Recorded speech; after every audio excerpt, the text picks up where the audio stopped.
Mesdames, Messieurs, chers amis, 6 mois, cela fait quasiment 6 mois jour pour jour que je faisais mon entrée avec mes collègues du groupe écologiste dans le Palais Bourbon. Alors 6 mois bien remplis, 6 mois parfois mouvementés, vous l'avez suivi dans les débats, 6 mois de travail, 6 mois qui ont permis de très nombreuses rencontres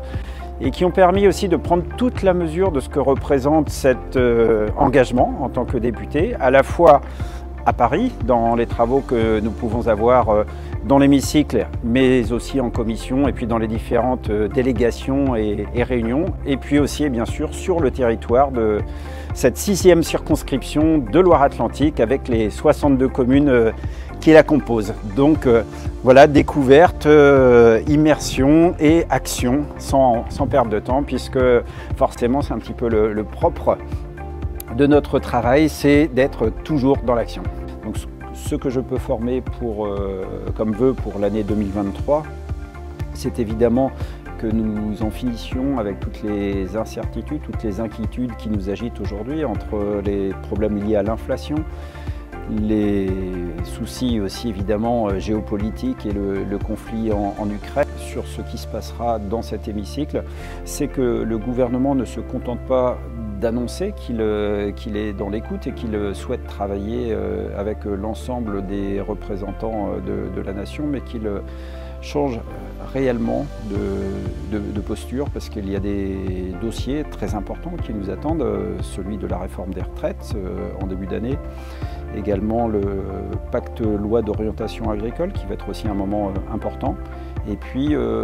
une réforme qui me tient particulièrement à cœur, celle du lycée professionnel. Changement de décor, changement de tenue accessoirement, changement de temps, sans aucun doute, et changement d'année, de 2022 à 2023, mais en ce qui me concerne, pas de changement de perspective, avec toujours une préoccupation: répondre à vos attentes et honorer le mandat que vous avez bien voulu me confier.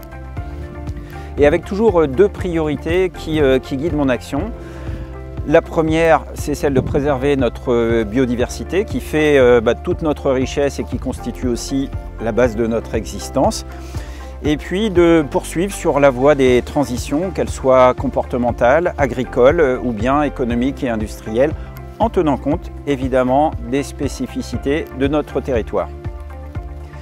Je crois qu'il ne me reste pour finir qu'à vous souhaiter à toutes, à tous, à nous souhaiter finalement une bonne ou une meilleure année 2023. Et puisque nous sommes tous embarqués sur le même bateau, sachons garder le cap